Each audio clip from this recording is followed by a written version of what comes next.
एकनाथ शिंदे, अरविंद केजरीवाल मना रहे हैं जश्न, लेकिन उद्धव ठाकरे मल रहे होंगे अपने हाथ। सुप्रीम कोर्ट के फैसले का देश की राजधानी से लेकर आर्थिक राजधानी तक दिखा असर। गुरुवार को शिंदे गुट की सरकार के साथ अरविंद केजरीवाल की सरकार पर आया बड़ा फैसला। जानिए कोर्ट के फैसले से कैसे बची शिंदे सरकार और केजरीवाल को कौन सा मिल गया बड़ा तमगा। देश के दो प्रदेशों की सरकार के लिए गुरुवार का दिन ऐतिहासिक साबित हुआ। जहां महाराष्ट्र की शिंदे सरकार जश्न में डूबी हुई है, तो वहीं दूसरी ओर अरविंद केजरीवाल 11 मई के दिन को ऐतिहासिक बता रहे हैं। दोनों सरकारें लोकतंत्र की जीत होने की बातें कह रही हैं, लेकिन इस बीच प्रदेश की आर्थिक राजधानी में उद्धव गुट को बड़ा झटका लगा है। उद्धव ठाकरे ये जरूर सोच रहे होंगे कि काश ये छोटी सी गलती ना की जाती तो आज उनकी सरकार के पक्ष में फैसला आता। इसके लिए उद्धव जरूर पछता रहे होंगे। हम आपको इस रिपोर्ट में बताएंगे कि आखिर उद्धव ठाकरे का कौन सा फैसला था जिसको लेकर उनके मन में मलाल जरूर होगा। साथ ही ये भी बताएंगे कि उद्धव की किस गलती पर उनको सुप्रीम कोर्ट भी राहत नहीं दिला सका। जैसा कि आप सभी जानते हैं कि गुरुवार को एक महाराष्ट्र सरकार और दिल्ली सरकार के दो अहम मामलों में सुनवाई थी।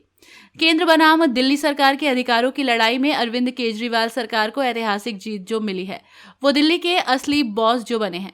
वहीं एकनाथ शिंदे सरकार को तो एक तरफ से अभयदान ही मिल गया है, खतरा टल गया है। दिल्ली में एलजी बनाम सरकार की लड़ाई अक्सर सुर्खियों में रही है। सर्विसेज पर कंट्रोल को लेकर एलजी और सीएम में खींचतान सामान्य सी बात हो चुकी थी, लेकिन सुप्रीम कोर्ट ने अपने फैसले में साफ कर दिया है कि दिल्ली में लैंड, पुलिस और लॉ एंड ऑर्डर से जुड़ी सेवाओं को छोड़कर सभी सेवाओं पर दिल्ली सरकार का ही नियंत्रण होगा। इसमें इंडियन एडमिनिस्ट्रेटिव सर्विस भी शामिल है।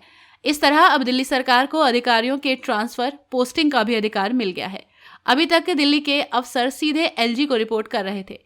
अरविंद केजरीवाल सरकार अक्सर ये आरोप भी लगाती थी कि कई अफसर मंत्री के बुलाने के बावजूद भी मीटिंग में नहीं जाते।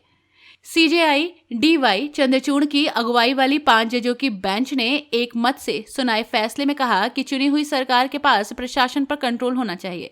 बेंच में सीजेआई के अलावा जस्टिस एमआर शाह, कृष्ण मुरारी, हिमा कोहली और पीएस नरसिम्हा शामिल थे।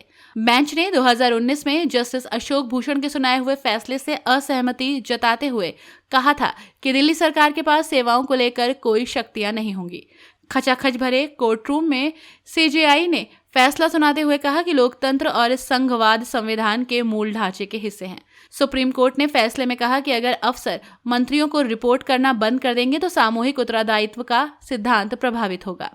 तो वहीं दूसरी ओर सुप्रीम कोर्ट ने जब फैसला सुनाना शुरू किया, तब जिस तरह से स्पीकर और तत्कालीन गवर्नर की भूमिका पर कड़ी टिप्पणियां आ रही थी, तब लगा कि शिंदे सरकार तो गई।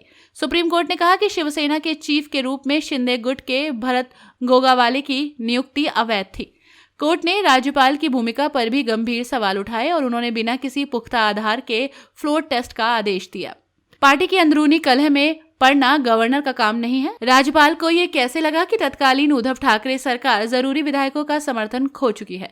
जैसे जैसे सुप्रीम कोर्ट की ये टिप्पणी आ रही होगी, वैसे वैसे एकनाथ शिंदे की धड़कनें बढ़ रही होंगी कि अब तो सरकार का बचना मुमकिन है ही नहीं। लेकिन ट्विस्ट बाकी था। सुप्रीम कोर्ट ने फ्लोर टेस्ट कराने के गवर्नर के फैसले पर भले ही सवाल उठाए, लेकिन एकनाथ शिंदे को सरकार बनाने के लिए न्योता देने के फैसले को सही ठहराया। इस तरह शिंदे सरकार बाल बाल बच गई। सुप्रीम कोर्ट ने एकनाथ शिंदे समेत 16 विधायकों की अयोग्यता के मामले को बड़ी बेंच को रेफर कर दिया। अब इस पूरे मामले पर महाराष्ट्र के पूर्व मुख्यमंत्री उद्धव ठाकरे आज पछता रहे होंगे कि उन्होंने 2022 में फ्लोर टेस्ट से पहले इस्तीफा क्यों दिया। उस पल को कोस रहे होंगे कि जब उन्होंने इस्तीफा दिया। सुप्रीम कोर्ट ने अपने फैसले में कहा कि महाराष्ट्र के गवर्नर ने बिना किसी पुख्ता आधार के तत्कालीन सीएम उद्धव ठाकरे को पिछले साल 30 जून को बहुमत साबित करने को कहा था, लेकिन कोर्ट ने पहले की स्थिति बहाल करने से इसलिए इनकार कर दिया कि उद्धव ने फ्लोर टेस्ट के पहले ही इस्तीफा दे दिया था।